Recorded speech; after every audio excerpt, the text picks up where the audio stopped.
E, logo pela manhã, havendo tido conselho, os príncipes dos sacerdotes com os anciãos e com os escribas e com todo o concílio, levaram Jesus atado e o entregaram a Pilatos. E Pilatos, o demônio da mente, perguntou-lhe: És tu o rei dos judeus? E respondendo ele, disse-lhe: Tu o disseste. E os príncipes dos sacerdotes, as autoridades deste mundo, o acusavam muito. E lhe perguntou outra vez Pilatos, dizendo: Não respondes algo? Olha de quantas coisas te acusam. Ao Cristo interno o acusam todas as pessoas, até aquelas que se dizem seus seguidores. Mas Jesus, o Cristo íntimo, nem assim lhe respondeu algo. Repito, o silêncio é a eloquência da sabedoria. Pilatos, o demônio da mente, se maravilhava. Entretanto, no dia da festa era costume liberar um prisioneiro, qualquer um que pedissem. E havia um que se chamava Barrabás, o demônio da perversidade que cada um leva dentro. Preso com seus companheiros de motim que haviam cometido morte numa revolta, porque o ego é sempre homicida e malvado. E vendo a multidão, começou a pedir que se fizesse como sempre lhes havia feito. E Pilatos lhes respondeu dizendo: Quereis que vos solte o rei dos judeus? Porque sabia que por inveja o haviam entregado os príncipes dos sacerdotes, as autoridades de todo tipo.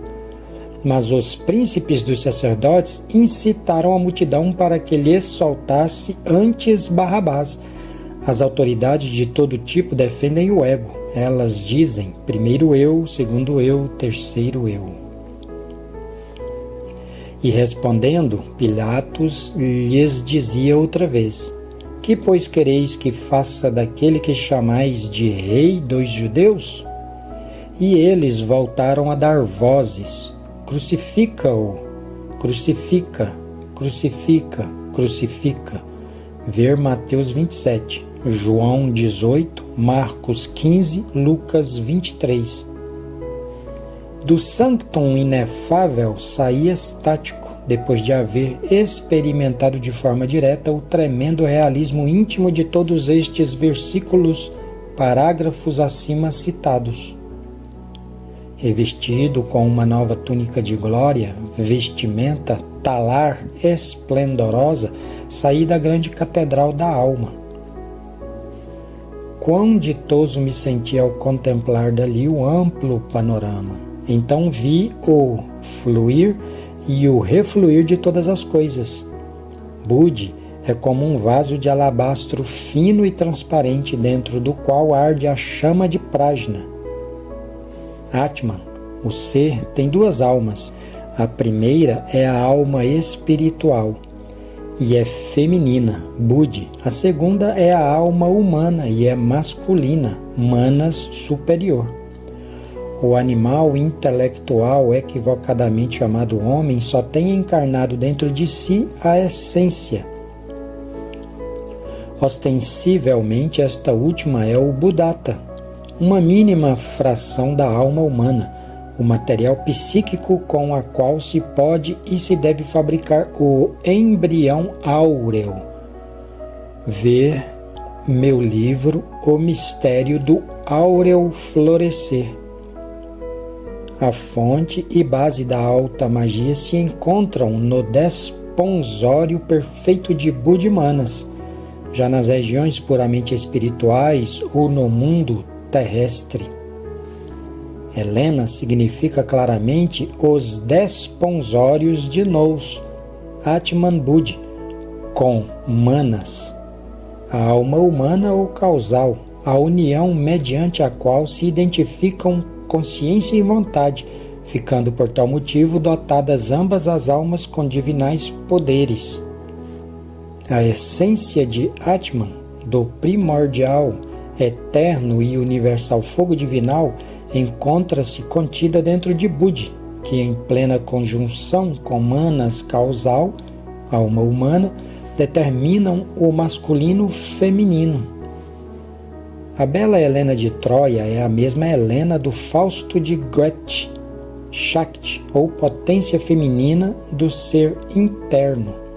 Ele e ela, Budimanas, são as almas gêmeas dentro de nós mesmos, embora o animal intelectual ainda não as tenha encarnadas.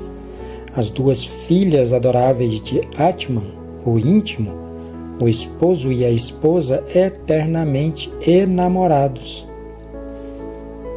Tal amor tem infinitas correlações, seja nos pares conjugados dos sóis duplos do céu e no da terra com a lua, seja no anfiáster protoplasmático das células determinantes, como é sabido do misterioso fenômeno de cariocinese, ou duplicação morfológica da célula una, seja no universal simbolismo das epopeias e de toda a restante literatura, onde o amor ideal entre dois seres de sexo oposto constitui a alma mater da produção literária.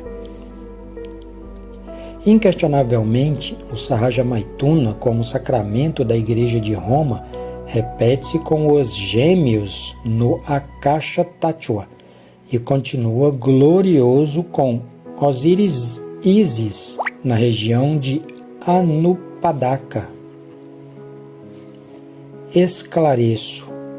Quando citamos a Igreja de Roma, coloque-se as letras ao inverso e leia-se assim: amor. Obviamente, o sexo é a Igreja do amor. A teoria das almas gêmeas não implica em perigo algum quando captamos seu profundo significado. O coito químico, a cópula metafísica, resplandece gloriosamente no zênite do ideal, sem a mais leve sombra de impureza. O legítimo enamoramento nunca está separado do sexo. O ato sexual é certamente a consubstancialização do amor no realismo psicofisiológico de nossa natureza. O desponsório Budimanas só é possível mediante o coito químico. O santo desfrute sexual é um direito legítimo do homem. Renato cometeu o grave erro de afirmar de forma enfática que a Helena de Simão, mago, era uma formosa mulher de carne e osso, a quem o citado mago havia encontrado num lupanar de Tiro, e que, segundo opinam seus biógrafos, era a reencarnação da Helena grega. Tal conceito não resiste a uma análise profunda. Os colégios iniciáticos autênticos ensinam com inteira clareza que a bela Helena é Budi, a alma espiritual da sexta iniciação venusta, a Shakti potencial feminina.